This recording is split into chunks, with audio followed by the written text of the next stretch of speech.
This is Mike. And Christina. This is Blind Chick Living interviews with care partners Patients. and pretty much all in between. Anybody that helps with medical. Yep. Anybody that grows up with it. Yep. And again, these are opinions. We are not doctors. Please do not take what we say as fact. Yep. Same with the interviews. It is their journey, and it's their journey alone. If you have questions, follow up with your team. Yep. Bye. Bye. All right, this is Mike. And Christina. This is Blind Chick Living Podcast, and we have... Marcelo Pena. Perfect. Did I kill it? No, that was actually perfect pronunciation. Thank you so much. Oh my gosh, you're so nice.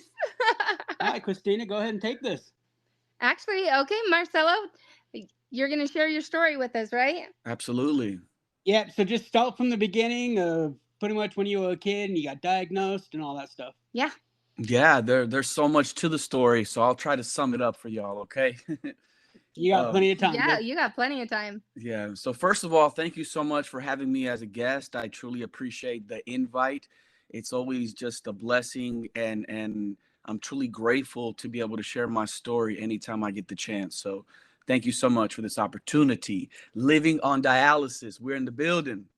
Oh my gosh, you're amazing. We have been watching you for years, and we just want to thank you because you were one of those that inspired us to actually be going home, living, Yep. You know, and it was, at the beginning, it was like, who the hell is this guy? I mean, he's just out and about. There's no way this guy is on dialysis. And then I was diving into it more, and I'm like, and I remember telling Christina at the very beginning, when she was doing PD and just showing her videos that you've done. And I'm like, you've got to check this guy out. For one, he hypnotizes you with his voice. And two, he's just freaking amazing when it comes to just all of this, his outlook. So I think he's hitting on you, Marcelo. a little bit. I mean, I'm a huge fan. I appreciate that. I don't know how you go anywhere without being hit on constantly. You got me blushing. I wish you could see me right now. Good. Yeah. So, So let's start off with when you were a kid. Sure. So growing up as a child, I loved sports, video games, playing with my cousins, my sisters. You know, I'm originally from Chicago, Illinois, but raised down south in Charlotte, North Carolina. And, you know, in the 90s, you already know how that was. There was no social media. There was no computers, really. We played in the mud, and we got into all type of mischief. And I was never really sick as a kid. It was until I was around 9 years old that I got sick with this strep throat. And I just remember my mother doing everything that she could to bring me back to health and wellness, to make me just healthy the way that she always did before. But this time, nothing seemed to work. It just got worse and worse and worse. So finally, my mother had enough, and she scheduled a doctor's appointment. Fast forward, we get a doctor's appointment, and I just remember sitting in that cold room as they do the regular testing, you know, for blood and urine samples. And I remember waiting, and after some time, the doctor finally rushes back into the room, kind of almost in a little bit of a panic because they didn't expect what they found. They said, "I'm sorry to my mother, but, you know, Marcelo is showing that he's leaking a lot of protein and urine, blood through his urine. So this is something that, you know, it's usually because the kidneys are being affected in some type of a way. So we need to send him to a kidney specialist doctor known as a nephrologist to undergo a kidney biopsy, right?" And I don't know if you've experienced a kidney biopsy or how they found your issue, Christina. Mine is kind of same exact as yours, but Yeah. I was 12. So yeah, well, around the same time things happened, you know, for us. So we went through the process, and oddly enough, it's just so crazy, and I really can't make this up. But the day that I underwent that procedure was on my birthday. I had a kidney biopsy on my birthday, March 21st, 1997. It was the day that I was celebrating my 10 years of living, being alive in this world.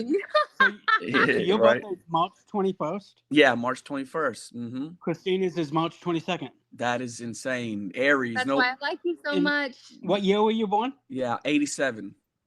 Oh, okay. All I'm right. 82. Well, a little Yeah. bit older than you. Yeah. So. Not by too much. Come No. on. All right. So you got that amazing birthday present. Yeah. They're crazy, Yeah, right? right. And it was the What's same. funny is my biopsy, my parents they couldn't afford it, and so the hospital told them, if you do it on Christmas Eve, then we'll help you pay for it. And so I did mine on Christmas Eve. Wow. You got a present as well. Yeah, Right? that's Yeah. crazy. Yeah. And yeah, so there was the same day that they found that it was when I was diagnosed with FSGS, and they said it was a very aggressive form of focal segmental glomerulosclerosis. When they told me that, I was like, "What is that?" But as time went, I never forgot that name, right? And I just remember, to simplify it in my mind, it's just a fancy way of saying that the filtration system in the kidneys are being damaged and scarred, right? So when we got that news, for the next 3 years, doctors did everything that they could in Western medicine, right? As far as what they know in the Western medical system. They threw all type of medications at me. And for 3 years, I remember taking this liquid that I would drink twice a day. And oh my goodness, I despised the taste of that liquid. It was so, it tasted so bad. And for more than 10 years, because what we would do is we would squirt the liquid, or my mother would put the liquid inside of orange juice, because you could chase it with something, right? Apple juice, orange juice. But the only thing that I could find that actually was strong enough to kind of semi hide the flavor was orange juice. And I hated orange juice for the longest time after that. Because I drank it so much. But as time went on, unfortunately, that didn't work. And by the time I was 13 years old, my kidneys were functioning at such a low percentage that they told me, in order to stay alive, Marcelo, you need to either do dialysis. And I mean, back then, I'm like, dialysis? What is that? I don't even know what that is. At 13, dialysis? So they said dialysis or have a kidney transplant. And my mother and my father were not about to let dialysis be a reality for me. So I always say my mom, she was my hero. She was the first one to jump up, and she gave me life. She gave me life twice, truly. Yeah. Oh, wow. Yeah. On August 30th, 2000, it was a new millennium, new hopes and dreams of all this just being a distant memory, that we would have this transplant, and then I would be able to just live a normal life, not have to really deal with anything dialysis wise or anything else that they were talking about. So before that point, did you do any dialysis at all? Before Nothing. you transplant? No. Okay. No. All right. Yeah. Well, that's good. Yeah. So. And it was a lot. I remember Oh, yeah. So we have a baseball team here in Charlotte called the Charlotte Knights. They're one league under the major leagues, so they're like a D league, but they're pretty cool. And my mother was doing so much to try to get me to get this kidney, because just like in your situation, Christina, we didn't have any insurance. We didn't have the money for that. And so we did this fundraiser, and I was able to throw the first pitch at one of the games, and I was on the news and all type of stuff to raise money so we can undergo this transplant. And I remember the doctors told us just all this stuff, that Marcelo, you need to pay attention to everything that we're telling you. You need to drink your medicines and follow all doctor's orders and attend all of the appointments, because it's gonna get pretty serious, and we don't want the kidney to reject. So just listen to everything that we're saying, because sometimes kids, they don't realize how serious this is, and then they stop taking their medicine. after the transplant. And we understood that a kidney transplantation surgery is not a cure, but it was better than the alternative.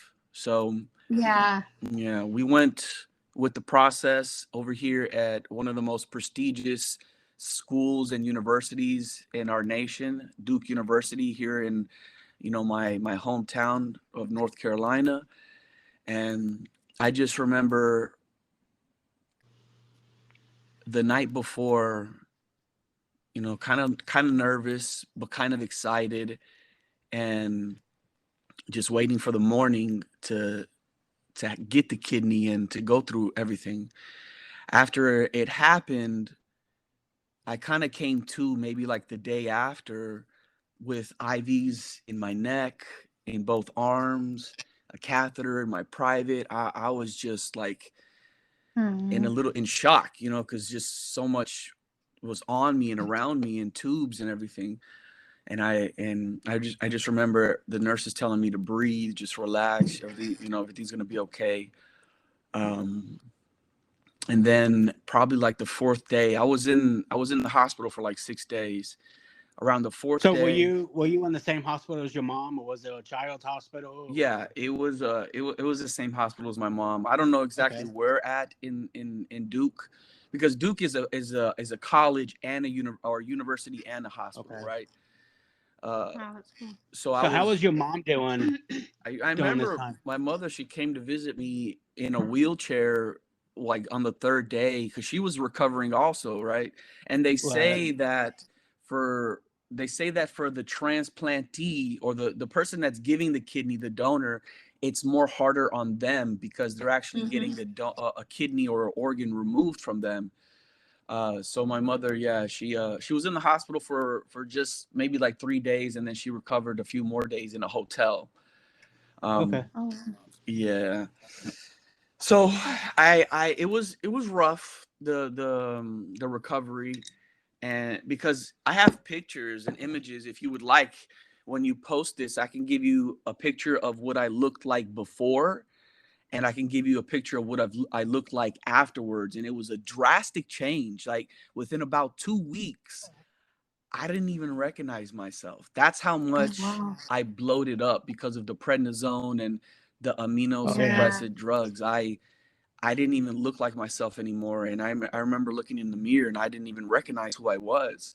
They put me Yep. so full of all that medicine that it was rough. It was rough, and then the way that you feel, it was. I never liked the way that I felt after that, but I mean, that's what it was. So after some time, we finally made it home, and every month, once a month, I would go visit my now pediatric nephrologist, Dr. Gray.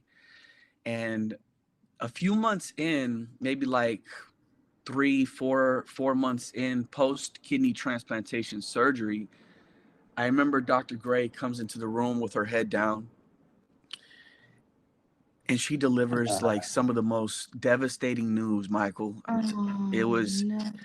it was like the worst thing you could hear at that moment. And she says, "I'm sorry, Marcelo, but we just got your labs back, and it's showing that the original FSGS, it's it's infiltrating your mother's kidney, and it's destroying it. There's nothing that we can do. It's just a matter of time before it's going to be gone." So how far into your transplant was this? This was again only about 3 to 4 months in when Oh they wow. told me Okay. that. But I remember the doctors were full of hope, and they said, what we're gonna try is some new medicine that we have, and hopefully that will fix this issue, um, and we'll see what we can do. And if that doesn't work, we'll try to attempt another transplant, because you're still so young, Marcelo, that we can get you another kidney pretty fast. And when they said that, I'm like, another kidney? I don't want another kidney. I'm still trying to recover from the first one. Yep. So for that kidney, that poor little kidney lasted almost 2 years, probably like a year and a half.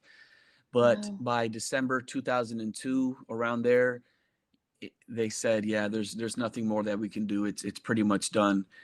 And that's when they said, if you don't want to attempt another transplant, then your next best bet is going to be peritoneal dialysis. Then they described to me what that is, and they primed me, and they threw me through the procedure of, you know, placing the catheter in my belly and training me and all that stuff. And for the next about 2.5 years, I did peritoneal dialysis at home for 12 hours a day, every single day. Whoa. Damn. Do you remember? 12. Do you remember what machine you were using? It was back then it was an old school Baxter. There was no Liberty. Okay. Oh, okay. Yeah. Yep. It was, I don't know, did you do The PD? big giant brick Baxter. So Exactly. Yep. Yeah, it was the Yep. one that it was a huge machine that the bags would hang from the bottom, and Yep. the waste would go into the bags on the bottom, and when you were done with your treatment, you would have to pull all the bags and then basically kill them. Like Yep. Oh slice them my open. gosh. You would have to Yep. slice them open in the bathtub to drain them. Yeah. Oh, It was like wow. it was like dragging a dead body. That's how heavy they were. Yeah. Oh my I gosh. when I see people still using that machine, it's odd seeing that old one still being used, and it's still ticking. It's people are still using it here and there. Wow, I So- should have. I never really took pictures of that machine just because I was so. I'll be honest with you. I was ashamed of everything when I was at when Yeah. I Yep, went to school. I was too. Yeah, it was rough, especially when you're young. When Yeah, being sick is being weak. Yeah, and also in school, because you're not really, they don't really teach you about diseases or viruses or anything like that. So if you say disease, automatically kids or even myself, you know, you think that's contagious. Like, ooh, you know, he Mhm. got a disease, stay away from him. And See, and I think also that when you say you're sick for so long, that people forget that you're sick. It's Mm. just Yeah. you. yeah, So it's like, well, what are you doing? You look fine today. I'm like, Yeah. well, you know, the internal battle, kind of like the care partner side, where, okay, if you understood what I went through last night, you would understand why I am just dragging ass today, or, you know, I'm just so exhausted, or, you know, they kind of forget that Marcelo kidney failure, they forget that kidney failure is part of it. Yeah. Just because Still- it's you. It's You still know. present. Yeah. Absolutely. Well said, Michael. You're definitely right, brother. And going to school, it was the worst time for all this to happen to me, because it was the time that all kids, it was my transition from middle school, 8th grade, to high school, right? And you know, Yeah. kids are finally growing up at that time. They're going through puberty, and because of this, and because of the immunosuppressive drugs, and this is something that I never told in my story before. You guys are actually going to get the exclusive Oh, here we go. yeah, added. For 4 years they gave me growth hormone, because they said that if we don't do this for him, he's gonna be like Gary Coleman. He's just gonna be short and chubby for the rest of his life. And Oh my my gosh. doctor, thank God, my pediatric nephrologist, Dr. Gray, she fought for me, because she's like, no, these drugs are gonna stunt his growth, and he's not gonna go through puberty the way that he's supposed to, and it's gonna really affect him. So for 4 years, my mother would inject me with human growth hormone, and it cost, without insurance. That's because they didn't want to give it to us. I had no insurance. We had no money to pay for that either. It was $5,000 a week for 4 years. Whoa. That's $250,000. Oh Yeah. my gosh. It makes you wonder how the heck your mom was able to pull that off. Yeah, my mother, her Yeah, hard-headed amazing. Mexican self. That's what it is. Her being just That right there a is strong like the strong woman. That's the definition of hero. Yeah, she's a very strong woman. You know, she fought my dialysis team. Again, my doctors, they fought for me, and they did everything that they could, and I am truly grateful for them, because it really got me past so much. Because I was in I call, there's certain periods of my life where I call those the dark ages, because Yep. it was very dark. It was very depressing. School Yeah. kids can be so cruel. They can be very cruel. And I was, I was always a pretty popular kid, not to sound cocky or arrogant, but I was people, I was always on basketball teams or playing baseball, and um, just being the class clown and joking around and just having fun, right? But Yeah. when this happened, all of the friends that I thought were my friends, all of the little girlfriends that I had, just playing around, they all left me. Everybody left, and I was truly abandoned, right? I Yeah. remember because everybody knew me, and my sister was very popular also, and everybody knew my sister. She's older, and I remember going to lunch. This is how like hard it was, because when you go to the lunchroom, everybody's in there, all the kids from all the blocks, right, from all Yep. classes. Yep. When I went to my first class, the very first day, and I sat down with some of the friends that I knew, they were like, "Who are you? Are you a new student?" They didn't even know who I was. And then when they found out who I was, they were just like joking around and making fun, but I wasn't in a joking manner. Like I was the one that was experiencing this. And I just Yeah. remember everyone in that classroom looking at me like, "That's Marcelo? Oh my God, what happened to him? Like, that's Marcelo?" Like everybody was saying that. Mm-hmm. And then even Mhm. for lunch, I remember going to the lunchroom for the first couple of times, and as soon as I walked in there, all eyes were on me. I mean, but eyes of there's like certain eyes that people give you that I like when you're sick. Yeah. You know what I'm saying?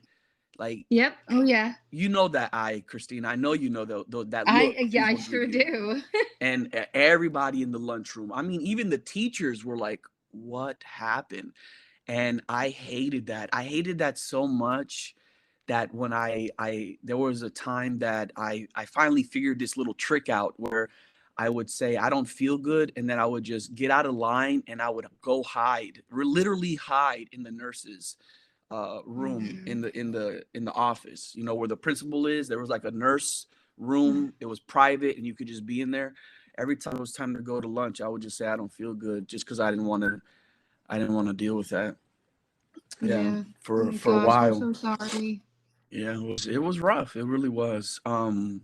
But then because of peritoneal being so rough and just all of that, I missed a lot of school. I missed so many days of school, like maybe 80 to 90 days. So it was just a whole nother thing to deal with. Just having to unhook and then connect yourself. As soon as you got out of school, you had to run back to get the machine primed so you can just do treatment for 12 Mhm. hours, right? Yeah. Yeah. Yeah.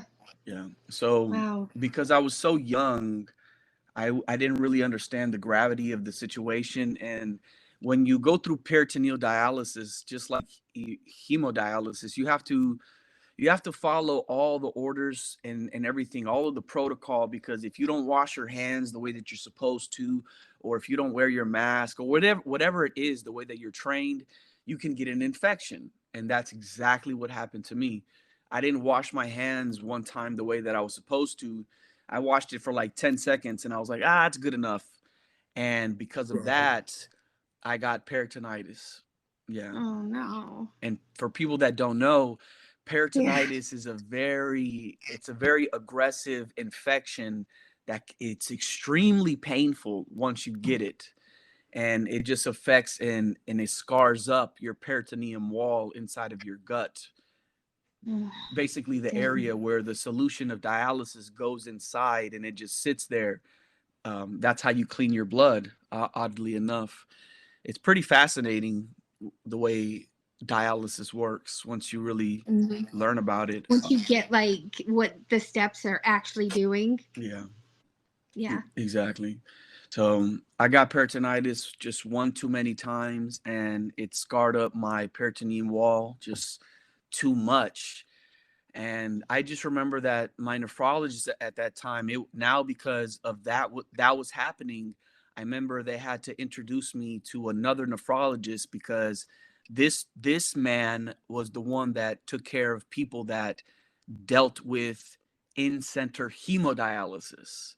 And that's Mm. a completely different form and process as far as dialyzing goes.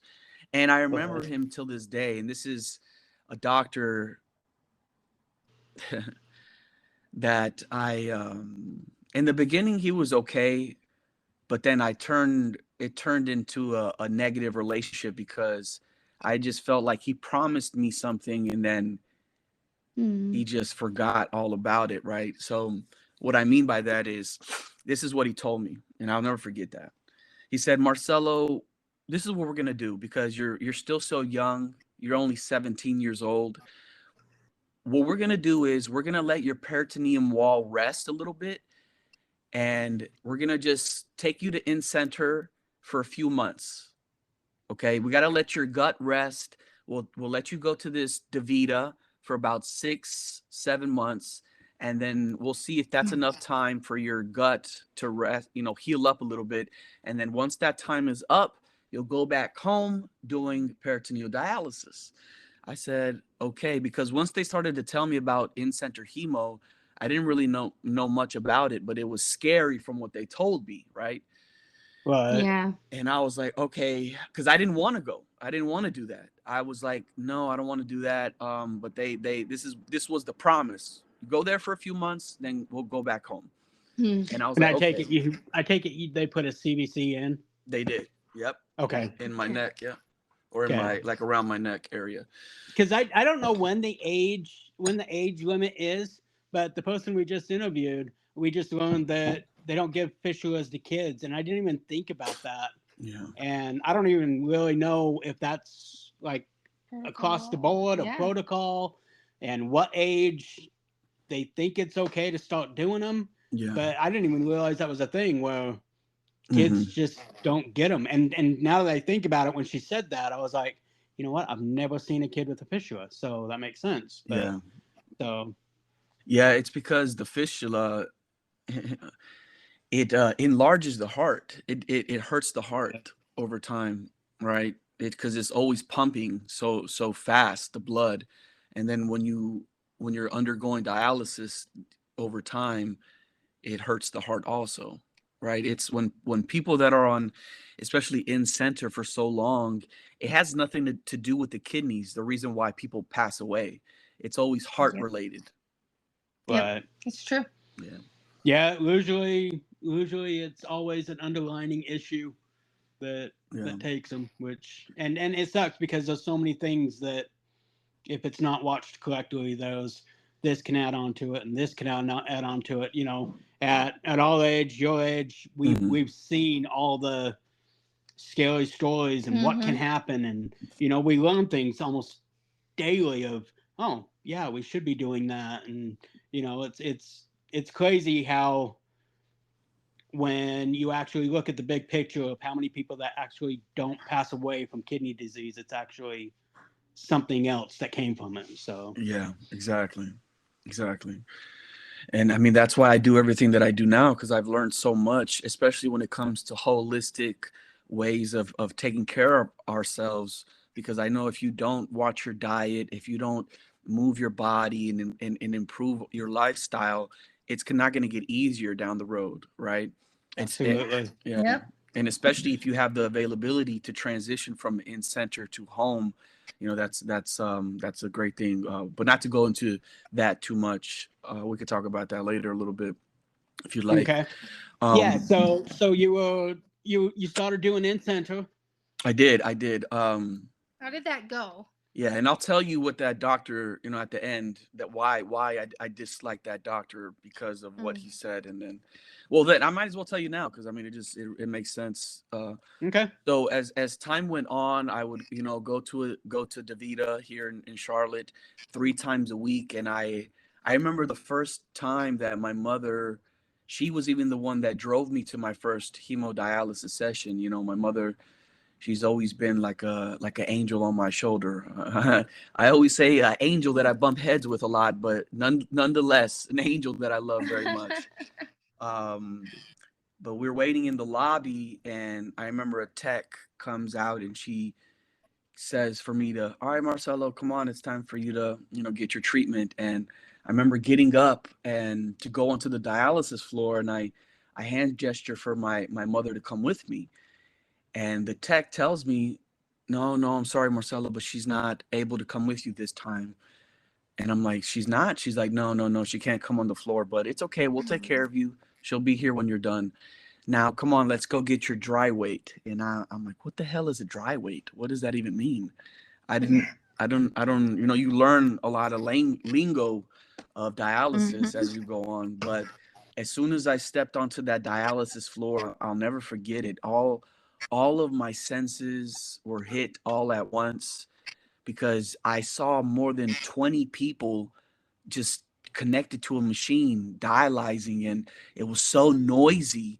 And this person on my right side was sitting up in their chair screaming because they're cramping, but at the time I don't know why they were screaming and yelling.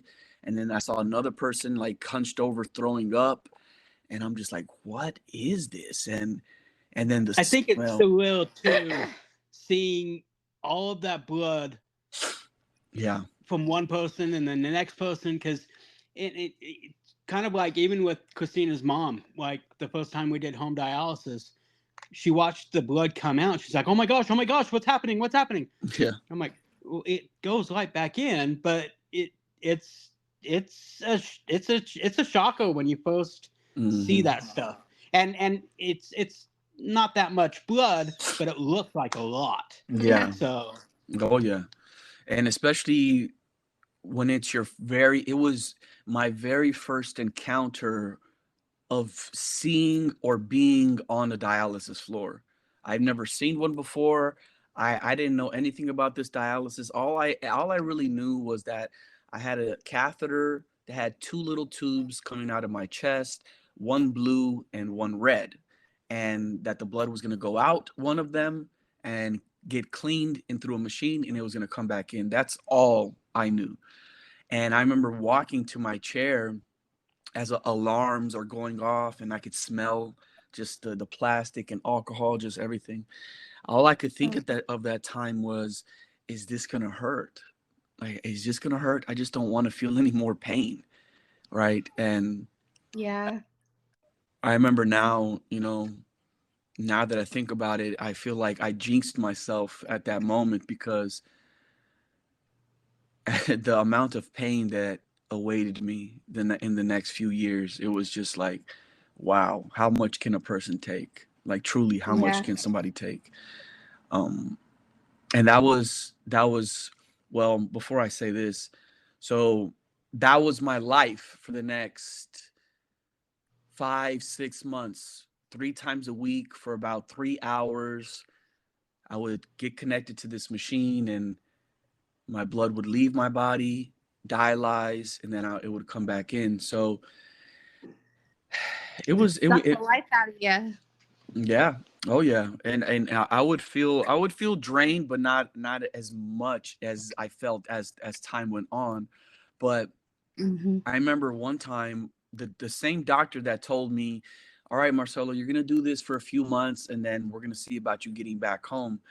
So I finally got into this little routine about 5-6 months in, and like once a month, I would either see the nurse practitioner or the nephrologist, and we would talk, and they would put me on different medications and whatever. They would just check up on me and everybody that was in there. So finally, I would be sleeping while I was doing my dialysis, because that, for me, it would just go by faster. But yeah, you had to sleep through it. Yep. Yeah. So there was this one time that I don't know what happened, but I woke up, and I didn't really sleep. And then I saw the same nephrologist. It looked like he was leaving, right? I'm like, well, he didn't say nothing to me this time. Why didn't he wake me up, or what? That was weird. And I saw him talking to some other patients, and then he kind of looked like he was leaving. And I remember telling the tech that was taking care of me, I say, hey, is he leaving? Because he looks like he's about to leave. I'll call him Dr. B, right? Yeah. And she's like, yeah, he's about to leave, Marcelo. I was like, okay, wait, can you go tell him? Because he was the one that told me I was going to be going home. Can you just ask him when is it that I'm going to go home? She's like, yeah, Marcelo, no problem. I'll go ask him. So I'm sitting in my chair, and I couldn't hear them, but I could see them, right? And I'm looking at them. I'm just like locked in on them. And I see my nurse saying something to him, and then he puts his head down and he just shakes his head no, like he's doing a no motion. And in my mind, I'm saying to myself, he didn't just say what I think he said. Like he didn't just say what I think he said. And I'm trying not to panic, and I'm talking to myself, and I'm breathing hard. And I remember my nurse just comes walking to me very slowly with her head down, and I'm like, oh my God. Like they did not just say what I think they just said. And then she says, Marcelo, when did they tell you you're gonna go home? I said, they said I was gonna be here for a few months. He told me that he just needs to let my stomach heal, and then I would be going back home. She's like, I'm sorry, Marcelo, but you're not gonna go home. You're gonna be here for now, for a while. And then I was just like, that's not what he said. That's not what he said. And See, and I kind of want to say too that what people don't understand is that when you have a panic attack or something happens and you're tied to a machine, there is nothing you can do other than just stay tied to that machine. yeah. And I think like I always think it's really hard to portray to people that have not been through this, to portray to them exactly like the real battle that you go through instead of just giving like the surface stuff. And I think if you think about how Marcelo just told us that one moment in his life, how heartbreaking that was, and that was just one, he could probably give you a million more. And the way you explained it too was, kind of exactly where you would see it in a movie, where you see off in the background where the doctor's just looking at a paper, shaking his head no and walking out. Yeah. And you just see that as such a heartbreak. Yeah, because they play this up so much, and I think doctors, I think a lot of doctors and techs, kind of don't realize they're doing that sometimes. Is they give you false hope. Yeah. Exactly. And which false hope is great, but don't sugarcoat it too much. Give some hope, but make it achievable. Yeah. Kind of like with home dialysis. When I explain home dialysis, I'm like, you know what? It sucks. It sucks and it's terrible, but it's less terrible. Yeah. We can make it to where you're comfortable. Is it going to be dancing in roses and, sunshine and butterflies? No. Yeah. But it is possible. It's going to be better. It is better, and yeah, like with my sister growing up when she was in the hospital, it was weekly. We were putting on our Sunday's best because some doctor was going to come in and say, oh, this is happening, and it's, and I don't think they think, if they would step back and think for like 5 minutes before they go and say something, I think it would reduce a lot of that stuff. Yeah. But I don't know. Maybe it's just that false hope that they want to give them just to get them doing treatment. I don't know. I don't know. Yeah. Yeah. I mean, it would have been better if he was just more real with me. Like, Marcelo, let's just try this. It's not a guarantee. You might have to do it a little bit long term, but let's just see. But there was, these stories. I know it's so crazy because it does feel like a movie sometimes. But for me, these experiences, when I went through them, they literally have been like embedded and branded in my brain. Like I'll never forget them. They were just like, wow, And I just remember there was no compassion. It was just, and specifically this doctor, he had no emotion. He was just so cold. Like this was just his job. And and after that happened, I didn't really want to talk to him. I didn't really like him. And I didn't have to have him as a nephrologist long term. I don't know what happened. He moved on and he went to another clinic or something. And then I got another nephrologist who was a lot more he was a lot more cool, more just heartwarming. Yeah. So this guy, he was just I saw him later on in my life, and I was like, oh, I remember you.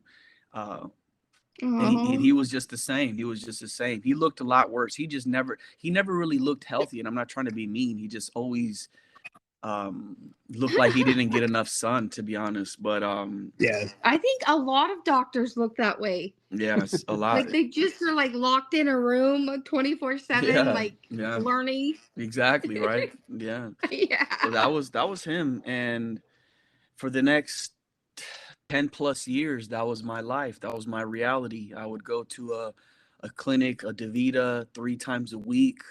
I would drive myself there, and and for 10 me, plus years. Damn. Wow. yeah, Oh my goodness. Wow. it was survive, really. It was just And survive. that's just like if you seriously take a second and think like 10.5 years. Yeah. That's insane. Yeah. So you were doing in-center. So when did the home hemo start taking place with all of that stuff? Sure. Well, again, a lot happened within those 10 plus years. I mean, a Well, lot. Yeah. so throughout those 10 years and stuff, was transplant just off the table for you? Was there testing or anything like that? What's the status on that? Yeah.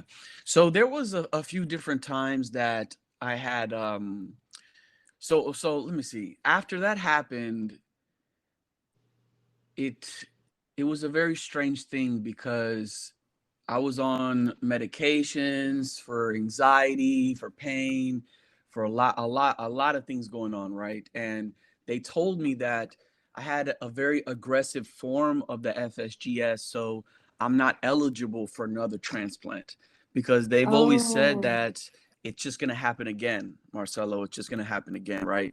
But I remember around maybe about 8 years in, I was living in Houston, Texas, and then I had a roommate who was like a great friend. He, he was like, well, Marcelo, what is it that you need? Because back then when I was living in Houston, I lived there for about 5-6 years. I had to get out of Charlotte just because the environment was not where I needed to be. It was just a lot of crazy things. I was running the streets. I was depressed. I was angry, and I just was, because I grew up around, a lot of kids, and a lot of the friends that I grew up with, they just turned to the streets, and then that was almost like just what I did, right? I Yeah. with them, because it was kids that I grew up with. Specifically, one kid, he knew me before I had any type of kidney issues. He was even there when I was in recovery from my biopsy on my birthday. So, Wow. but that's a whole nother story between me and him. Like, we fell out really bad. Like, it was bad between what happened between me and him. But so I had another friend when I was around 26 years old that he went through all of the testing, and he was actually going to give me one of his kidneys. And I was going to attempt to do another transplant in Houston, Texas. But one, I always had it in the back of my mind what the doctors told me, that this disease is so aggressive. And two, I didn't want him to give me a kidney and then something happened to his kidney, and then he, just gets sick, or maybe he needs to do dialysis, or you know what I mean? I didn't want him to have to, get hurt. Yeah, makes sense. I was already like, I'm already in hell. You know what I'm saying? I'm like, dude, you don't need to come. I'm not going to take you with me. Yeah, exactly. And I know, and to be honest, that he's my brother till this day. He would have went down there to the trenches with me and fought with me. But I was like, dude, you don't understand what this is. You don't want to be here. So, yeah, again, a lot. And to mention, I didn't mention this, but because I was so depressed after I had the first kidney transplant, I had a therapist or a psychiatrist. I can't remember what she was exactly, but she prescribed me with 2 milligram, starting off with 2 milligram Klonopin at 13 years old. Whoa. Yeah. Okay, so explain what that is, because you both just went whoa, and I'm not sure what that one is. Which one is that? Go ahead, tell them what that is, Christina. It's a very, very serious like anti-depression pill. Oh wow. Okay. Yeah, it's a Okay. very strong. So Very strong. that's the strongest milligram, or one of the strongest milligrams of a benzodiazepine for anxiety and depression that they give to people. And so they usually nowadays they only start people off with the 0.5 because it's so strong. And that's like when you hear rappers talk about stuff like lean, Xanax, that's basically what that Hmm. is. It's just another form of Okay. Xanax. Yeah. Gotcha. Okay. Yeah. So I was on that at 13 years old, just a Oh. zombie, because that's why I would be sleeping during dialysis. I would take so much of that, and then when I would go to dialysis, I would get Benadryl, right? Because back then they would give us Yeah. Benadryl through the machine, through the IV. Yeah, But I always got Benadryl too. yeah, they don't really do that anymore as much. I know. There's some clinics that do, but not all of them. Um, because there was the reason why there was a story of someone that got Benadryl, and then they went home, but because they still had the woozy feeling, they crashed their car. Yeah, Oh, yeah. Yeah. that's not good. Wow. So So so when were you being introduced to home dialysis throughout this? Was it in sure. Texas? Was it when you went back? Yeah, it was when I went back. So when I was in Texas, I was actually doing nocturnal in-center hemodialysis at a DaVita. Oh, Yeah, wow. that was a change. We could talk about that a little bit, but to answer Mike's question, the reason why I came back to Charlotte was because there was a period in time when I was living in Houston that my friends, my family, I did a GoFundMe, and we raised a few $1,000s, and I was able to go to Hawaii. And the reason why I went to Hawaii was because I always believed, like in my heart and in my spirit, I always thought that, well, God made this body, perfect. If I can just have an environment, and if I can, do the breathing and let my body fast and do certain things, that I truly thought that I could repair my kidneys, maybe not to 100%, but maybe to 10%, to 20%, right? Just enough, because I still have my original kidneys. They're not out of my body, right? Yeah. So I always thought that I can repair my kidneys enough to maybe get off of dialysis, or maybe do dialysis once a week, or something like that. So that's why I went to Hawaii, and that's a whole nother story. But so I was supposed to move to Hawaii. That's one of the reasons why I moved back to Charlotte. I moved back to Charlotte to live with my family because I just wanted to save some money and then move to Hawaii. So long story short, that fell through for various reasons, and I just fell into a very deep depression. I went back in center just through the daytime, here in Charlotte, and I remember a home hemodialysis nurse would come around. She would come around every so often, and she would talk to me about this home dialysis. And I remember she woke me up one time, and I'm like, "What do you want?" I was like a grumpy old man, like, "What do you want to talk to me about this home dialysis stuff? This I is don't my want to." sleeping time. Yeah, exactly. Like, don't wake me up. No one wakes me up, right? I was like a troll in a cave. And I just didn't want to talk to her. And I remember when she said home dialysis, I was like, they told me I can't do home dialysis anymore. They said that, my gut is scarred and I'm not able to do it. And she's like, no, Marcelo, it's a different type of dialysis.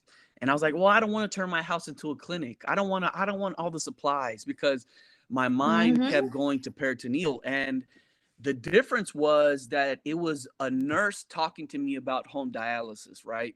It wasn't another patient, and that's why I think I just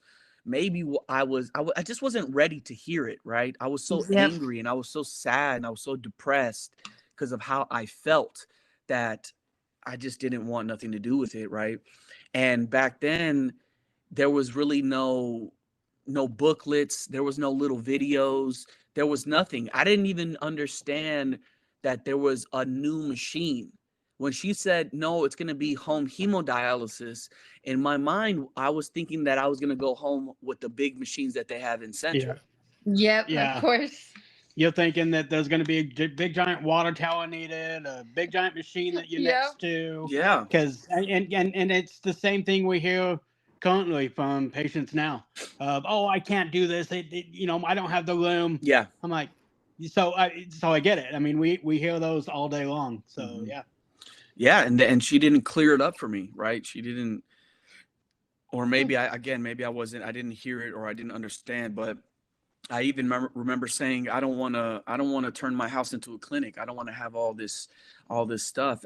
I feel horrible enough as it is when I leave here. Why do I want to have all the supplies and all the work, right? Because I already understood how much work home dialysis entails when I did peritoneal, and that was a lot of work. That was a lot of supplies. That was a lot of waste. And I was like, I don't want to deal with all that again. She's like, all right. And for the longest time, man, I said no to her. I remember she would come around every so often, maybe like every other month, to talk to other patients, and I would just ignore her, right? But then I don't remember exactly how long it took, maybe a few months to a year or two. But I remember one day I woke up and I just had this shadow crowd in on me, right? And the shadow, it was almost like a tunnel vision, but different. And and I was just like, okay, that's weird. And at this time, I remember I was on, you're not even gonna believe it, but because of how depressed I was and how angry and just how I felt, because when I would leave dialysis, oh my God, I still have poems because I would write poetry afterwards, because you would feel so close to death that it would actually make me want to create, because I would be like, I need to document how I feel right now, because like I would feel so distorted. The one way I can describe it was, in cartoons, when you see a cartoon like get distorted or like electrocuted, you have like the Yeah. past, future, and then the present cartoon. That's how I would Yeah. feel. That's how I would feel. It was just a distorted, like me feeling like I was in a dream, Like and in a haze. yeah, and in a weird Yep. haze dream, and Yeah. it would be I always painful. call it the dialysis brain fog. Yeah. And it Yeah. would just be, and sometimes it would be so intense that even my voice, like my voice would sound weak, right? It was just like, it was so hard. It was so rough. I But had times where it was like an out of body type thing. exactly, that's what I mean. That you would feel Yeah. like you're on the precipice of death, like out of body. Yeah. That's why I would write poetry, because the poems that I would write would just be like, where is this coming from? Like, it's crazy. I'll post one of my Yeah. poems in your group. Okay. I'm excited. Yeah, it was crazy. So this shadow, again, it wouldn't leave me. It was just hanging around for like a few days, and I remember a week in, I'm like, okay, this is not tunnel vision. What is this? And I remember telling my doctors and the nurses, and they would say the same thing. They're like, no, that's just tunnel vision, Marcelo. I'm like, no, this is something different. I'm like, this is not tunnel vision. Something's not right. And again, because when I would go to dialysis at this time, my tolerance for pain and for benzodiazepines and for just all the medicine that I was on, it was so high that I would take like 3 different pain medicines. I would take 2 Klonopins. So that's like 4 to 6 milligrams of Klonopin. I would just take so many medications to numb me while I went to dialysis. And then dialysis itself was, I was killing myself with the pills, with the drugs, and then I was killing myself with the machine. So it was just like a catch-22. You're feeling horrible and you're feeling like crap. Trying to fix it. Yeah. And you make it even worse. Exactly. And then you Yep. feel horrible because you don't go to dialysis, and then you have all the toxins and fluid building up in your body. Yep. But then you feel horrible in a whole different way because the machine just took off like 4 kilos, and you're running your blood flow rate at 450, just destroying my poor little heart, right? Yep. So Yeah. when the shadow crowded in, I said to my mom, like, I something needs to change. I'm not going to be here much longer, because I I have a very close relationship with death. I know death very, very, like I have death's phone number. You know what I'm saying? It's my, Yeah, I'm very he's my cool with death. neighbor. He won't leave me alone. Yeah, exactly. So because of that, I was like, this is death. It's just another way of dying. And yeah, that was when I finally, when the nurse came in for home dialysis, I said, all right, tell me about this home dialysis. I want to learn more about it. She's like, yeah, just come over to the home side and we'll show you the machines and we'll let you dialyze.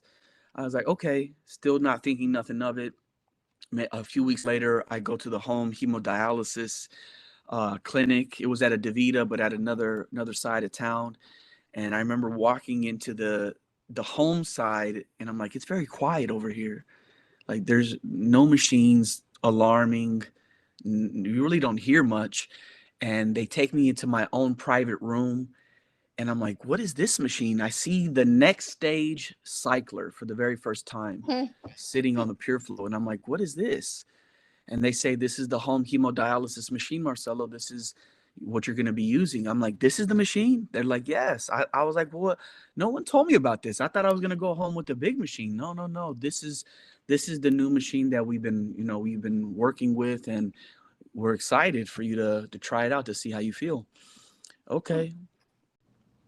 So again, after I tried out the new next stage cycler for the very first time, I remember the nurse asking me how I felt, and it was the first time that I did dialysis, and afterwards I didn't feel horrible. I didn't feel like I just needed to recover. And it was a strange feeling to feel good afterwards, because Yeah. usually I called it the zombie mode, right? I would just need to eat something and go to sleep. And Yep. people don't even understand it's so hard to try to explain falling asleep in pain, right? It's just dialysis is such a weird thing, especially how you feel afterwards, because it's not natural, right?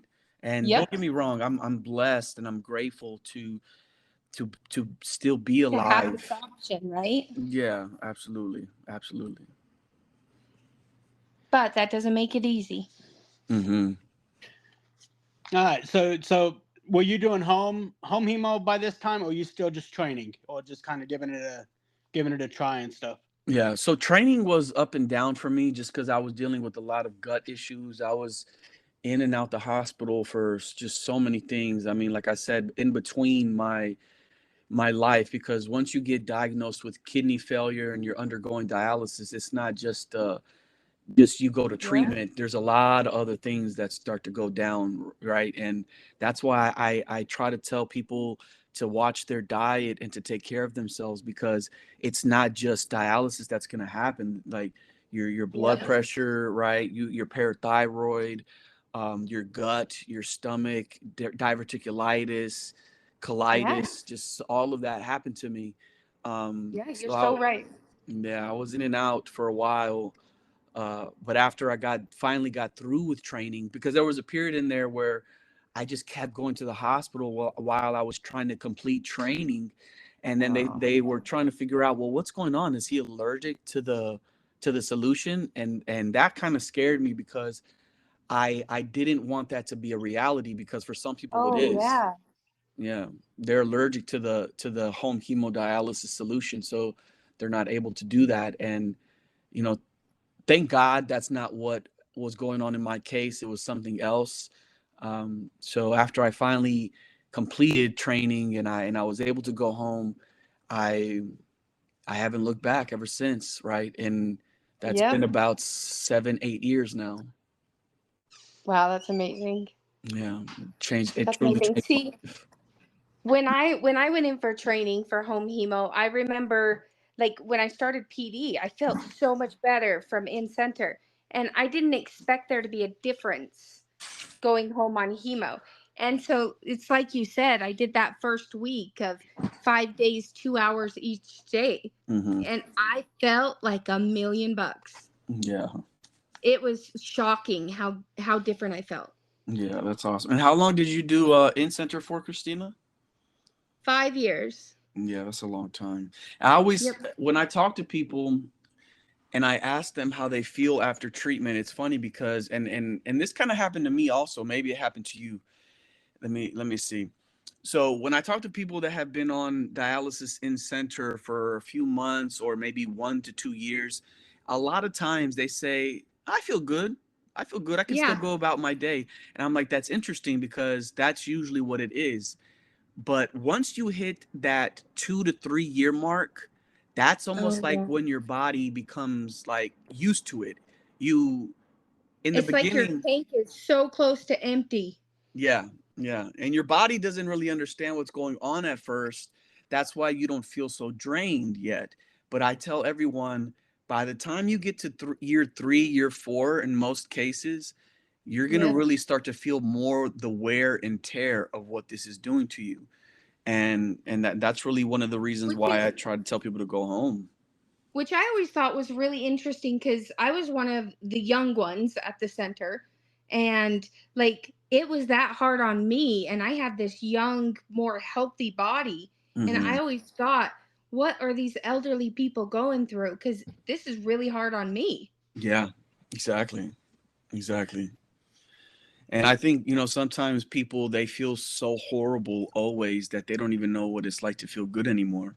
They Yeah. just, they just feel bad always, that they're just like, you don't know what it's really like to feel good. And at the end of the day, dialysis is dialysis. I always say on a scale of 1 to 10, you know, doing treatment in center, when you get done, you're like at a 10 of just being in pain, feeling Yeah. drained and feeling horrible.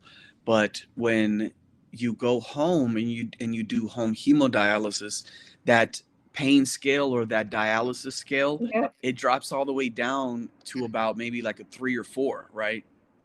Yeah. I'm lucky since I do nocturnal. I Hmm. get off of dialysis and I feel great. I feel like I'm ready to go to the gym. Yeah. And that's So amazing. so how long did you no, sorry. When did you start doing the home dialysis? What year? How long have you been doing the home next stage machine and all that? So I'm 30. I'm about to be 37 this year. I started when I was 29. So I think that was 20. What was that? Oh, 2018, 2016, something like that. Oh, okay. wow. Okay. So you've been doing it for 8 years? Yeah, about 8 years. Yeah. Hmm. Okay. And then so kind of introduced me to, because when we came into the home dialysis community, it was because I was looking for answers of how am I going to do this machine. And I remember when I first started the group, because I was getting kicked out of ones left and right Yeah. because I refused to not live the life we had when we were on PD. Hmm. And because there was just so many things we did, and I was like, okay, I want to do this with home. How do I do it? And Hmm. so many people were getting so mad because they're like, you're giving these people false hope. I'm like, no, no, no, I'm just asking questions. I Hmm. want to go home. I want to know how I can go home. I want to know how I can run this on a battery. I want to know how I can do this.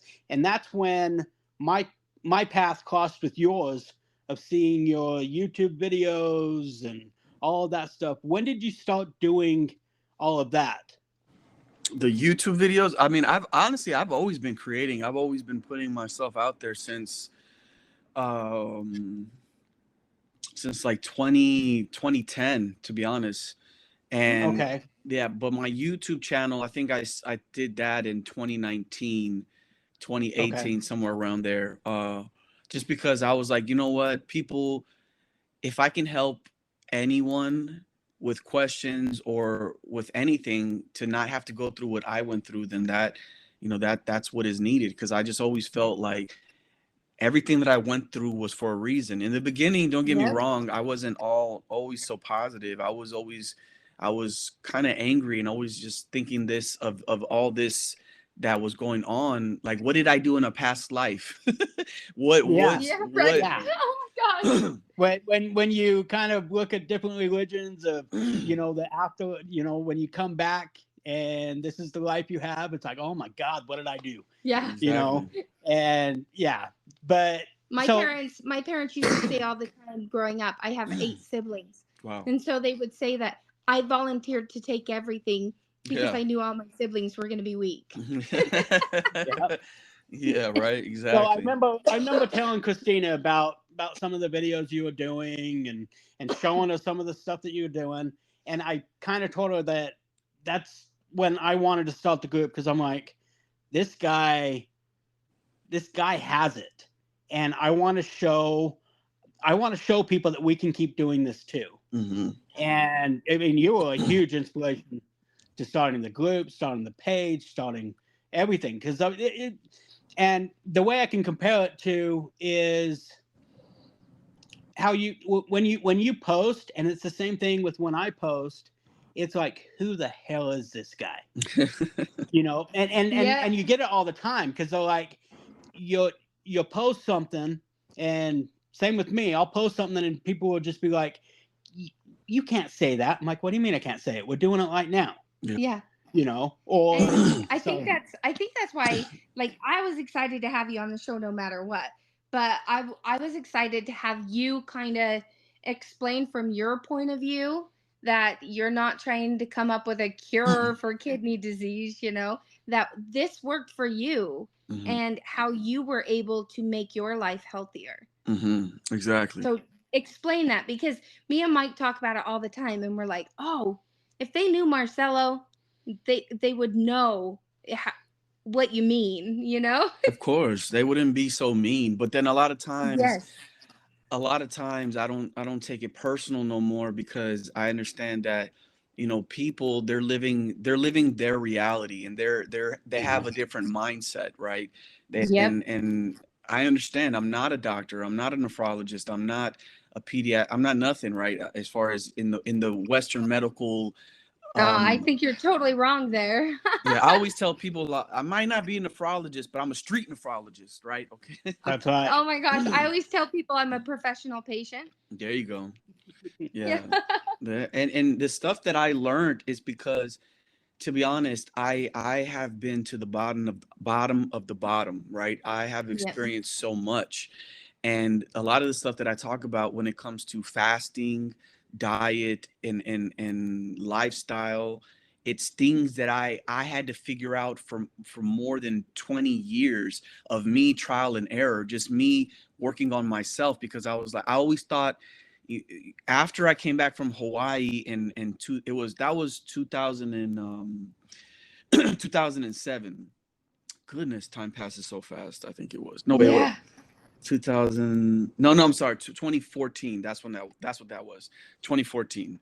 So when I came back from Hawaii in 2014, that's when I learned so much, because I was dialyzing at a in-center clinic when I was in Hawaii. And while I was there for 21 days, for the first 8 days, I did a 8-day water fast, that I did not eat anything for 8 days.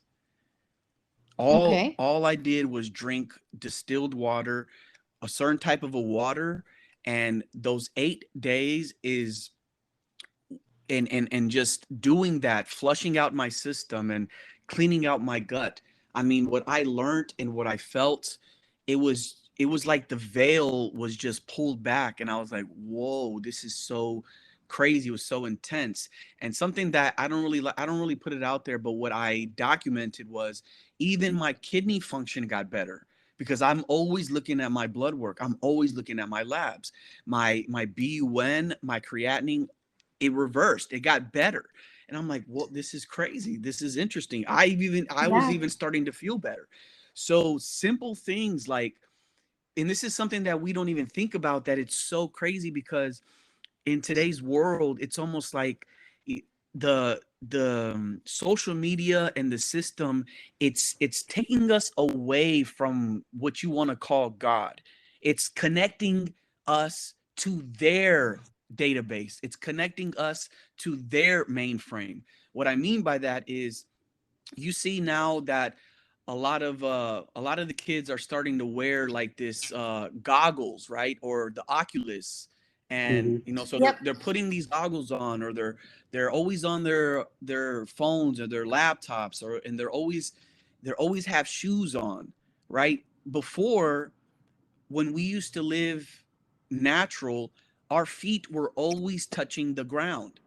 That's a way Yep. of connecting to the earth, because there's so many negative ions and there's so much energy that when you connect your bare feet to the earth, that you really start to feel less anxiety, less stress. And I didn't know nothing about that. When I was in Hawaii, it was the only time in my life that I went 21 days without wearing shoes. I was literally walking around in a towel in the sun all day long. And I didn't know the importance of getting the sun on your naked bodies for men and women. That's huge. That's so important. And then also having your feet touch the ground and getting into waterfalls to get the negative ions from the water. Just all of these little things that I didn't understand. And the reason why I was on such heavy doses of medicine for anxiety, depression, and pain was because I was so anxious. I was so depressed, deeply depressed. Mhm. But for See, years, and I kind of want to say too that all those little things that you do, they add up. yeah. You know, it's like when Christina was at her sickest, and I would tell her, listen, just go out to the mailbox. Go out to the mailbox, get the mail, have the sun hit you, Mm-hmm. stand in the sun, let's go for a drive in the car, you know, something to get that, just that little bit of vitamin D, Yeah. because it was night and day difference from one day to the next. And that's where when I see you doing posts about breathing, and I see you doing posts about, you know, the ions of the water, and just all the little things that you do, and I'm like, listen, this one thing is not a cure-all, It's not. but it Mm-mm. adds. But Mhm. it Adds feeds your to it. soul. Yeah, I it think adds to it. people I think people forget that, like, yes, we're in physical pain all the time, and so we want to alleviate that, but our soul is damaged as well, because emotionally our ups and downs are just so extreme. Well, and I think too, just like when we were in Boston and you did that breathing exercise, Mm-hmm. you know, I think whenever somebody sees that, especially at the beginning, and I can be honest that at the beginning, um, I would say, what the heck are we doing? And then 2 minutes in, I'm like, oh my God, I feel Not great. bad, not bad. You know, and it's like, this is a form of meditation. It You know, is. these are forms of, you know, the vitamin D. These are forms of, kind of like what you were saying, you just walked around in a towel. Mm-hmm. You know, and I find that amazing, because the amount of vitamin D that you can get from that, Mm-hmm. it can be night and day from one day to the next of how you feel. And I Absolutely. feel like self-help in other ways other than medication is super important getting through this journey, because you really do, you have to feed your emotions and you have to take care of yourself that way. Well, and I think too that we've all gotten used to a fix all pill Mm-hmm. that, okay, well, we're gonna give you a fentanyl pill, we're gonna give you some oxy, we're gonna give you this pill, and but yet you're against doing a breathing exercise or zoning yourself, or, you know, Yeah. because it's like, it should kind of be the other way around, Mm-hmm. of, let's not put those chemicals in my body, let's see what I can do myself, and if that doesn't work, it works hand in hand, I think. And I Mm-hmm. think though too, I think you've got like me and Marcelo, we know what those pills do long term. Mm-hmm. You know, I'm legally deaf because I was on The water pill, Lasix Lasix. too long. Mm-hmm. And you know, like, that's just one of those things that just tacks on, and those meds tack on a lot. Mm. Oh yeah, they do. And that's just where, and I tell people, I'm like, listen, go to his YouTube, listen to him for 5 minutes. Yep. 5 minutes. Because and I tell him, listen, when I first met him, I was the same way. I'm like, and people are the same way as me, of who the hell is this guy? Mm-hmm. You And know? see, I kind of feel like you're so young and you look so young that people, when they read these messages, they're thinking, oh, what does this little kid know about this? And so one thing about like having you on this podcast is to let everyone hear your story. And you're no kid, you're no novice when it comes to kidney failure. Well, and I think that's something people need to remember too, that okay, you look at Marcelo and he looks like a younger guy what could have he experienced? Yeah. But peel back that onion. It's kind of like with Christina. You look at Christina, she just looks like this foofy cheerleader, chick. But if you peel back what she's actually been through, same with you. Yeah. Well, it's like, oh my God, at such an early age, you went through some stuff that we cannot even imagine. Yeah. So your guys' experience when it comes to this stuff is priceless, and that's why I wanted you on. And hell, we've been trying for Yeah. 2 years trying to get you, You're so busy, because busy. trying to get schedules to match, and we totally get that. And because we came into the advocate world about the same time, didn't we? Around the same time, yeah. I like I said, I've been Yeah. doing this for a while, and so I connect. The funny thing is, I connected with Brielle and with Mhm. Jimmy and Dawn, and I had no idea that they even knew each other. I remember Brielle reached out to me. She was like, "I'm so like, Marcelo, everything you're talking about, breathing and natural and spiritual stuff. I love that. I'm all into that." So me, Brielle, we connected and we talked like back in 2019 or 2020. Mhm. And then I remember, because I was, just TikToking and just creating videos on TikTok, that Dawn, and I remember this other guy named Lou Ortiz reached out to me, and I remember me and Lou, we went on a Zoom meeting and we were talking about a few different things, and Dawn and Jimmy were on there, and I had no idea that they were connected as patient advocates either. Yeah. And I remember when Brielle finally told me that's what she was doing. I was like, that I've been wanting to do that for the longest. Can you connect me? And she was like, I'll try. And she put a good name. She talked to everybody about me, but I guess no one, Aw. they didn't, I don't know. I think the COVID time, did a lot when it came to not getting communication and stuff like that. Yeah. Because I think that's why we took the avenue that we did as well. Because I'm Mhm. like, okay, we have so much we want to talk about, but yet everything's frozen. Yeah, So it's like, okay, fine, we're going to do it through our own avenue. exactly. That's where all of us started intertwining. Dawn, Bree, Yeah. you, Rock. I mean, just all of these people where we all just kind of started knowing each other by name. Yeah. And it was kind of just one of the coolest things where, and I remember telling Christina, because she wanted nothing to do with it at the beginning. She was like, don't post me, don't take pictures of me. This is your thing. And I would start telling her about you, about Locke, about Dawn, about Jimmy, how they're camping, and Bree. Bree was probably one of the first people that she talked to. Yeah. Mhm. And I was like, you've got to talk to this chick. She was a bodybuilder while she was doing dialysis. Yeah, And she's like, amazing. what? I'm like showing her pictures, and I'm like, and she was one of our first interviews on here. And Bree is just one of those. There's certain people that you just have a connection with, Mhm. and there's like a dozen people that you just feel that connection, and you have to meet them. Mhm. And it's just never lined up for us and Bree yet, but we're hoping this year for sure. So Yeah, Bree's amazing. Bree's incredible, Yep. and people. I never try to offend anybody, or when I post things, I don't ever want to hurt anybody in any type of a Yeah. way. But a lot of times people, they just they say very mean things, or they have very unaware. I remember one time I posted something about self cannulation or buttonholes, and one guy told me, "Yeah, just wait till you've been doing this for 2 years." I was like, oh, buddy. Yeah, Oh. I just like, bro. Usually when someone comments, I don't before I even reply, I look on their page and I do my little research on them. Just I don't just reply off of nothing. You know what I mean? I want to get to Yeah. know you. But when he said that, I just was like, thumbs up. Keep doing your thing, brother. Yep. Yeah. Yeah. And if you and only knew. I usually take it as an opportunity because, like you said, you go look at their page, and I'll actually do the same thing. And my first comment that I usually come back with is, listen, all of this stuff that's being said, that's all everybody's opinion. That doesn't matter. The only thing that I'm worried about is the smile that you can see on Christina's face. Mm-hmm. That is the only thing I care about.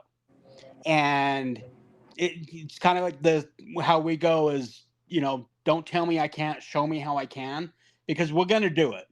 You know, you're young, you're going to do what you want to do. Yep. So show us how to do it where we can.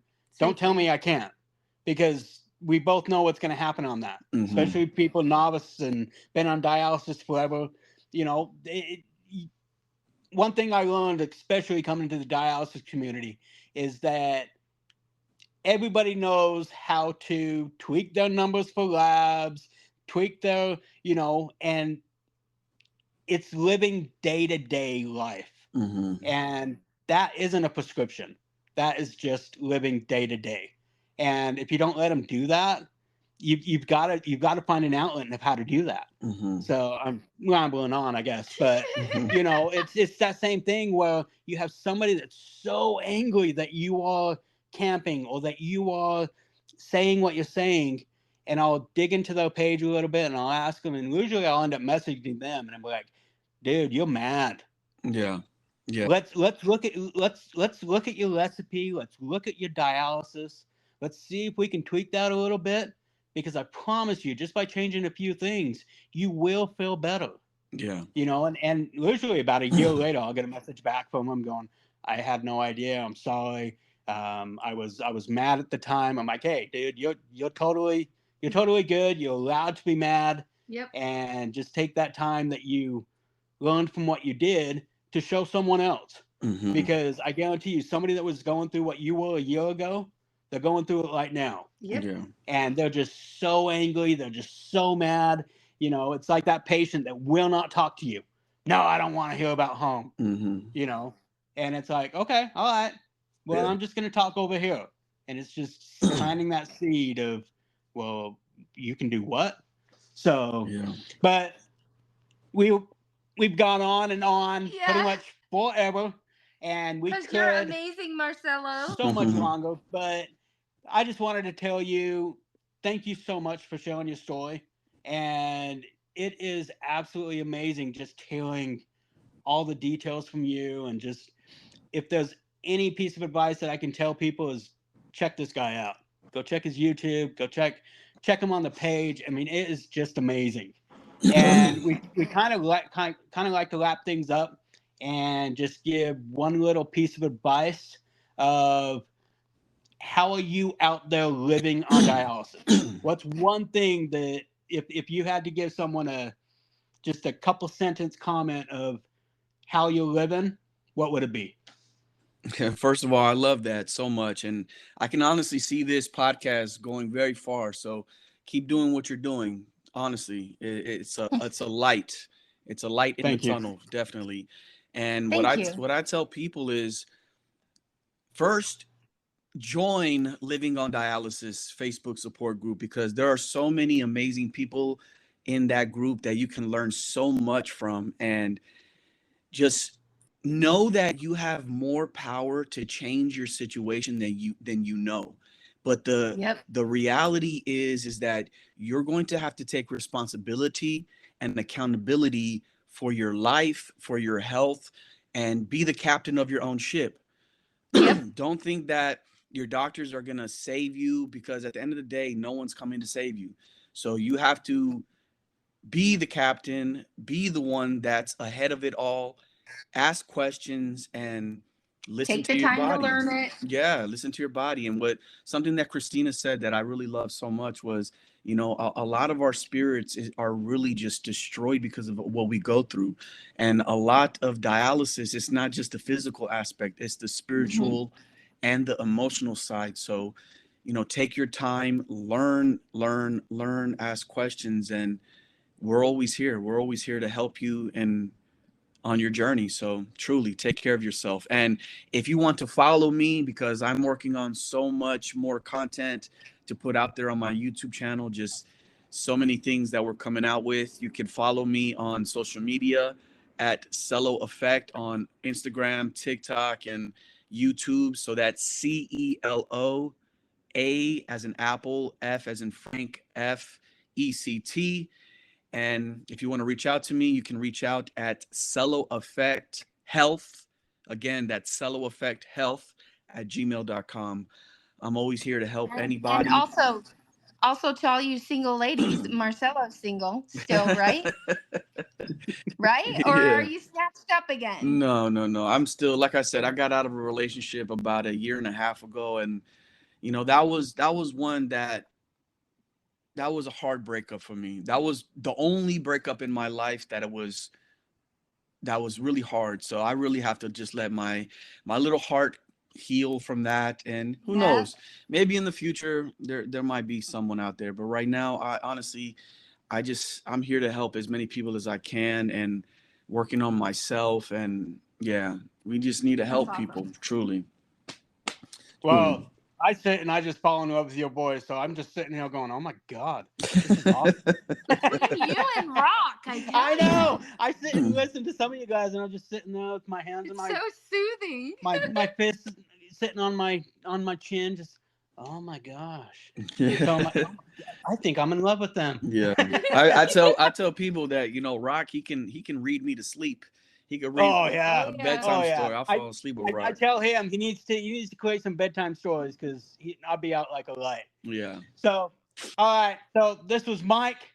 And Christina. This was Living on Dialysis. We just got done interviewing Marcelo, and I guess We'll see you next time. Yep. So peace out. Bye.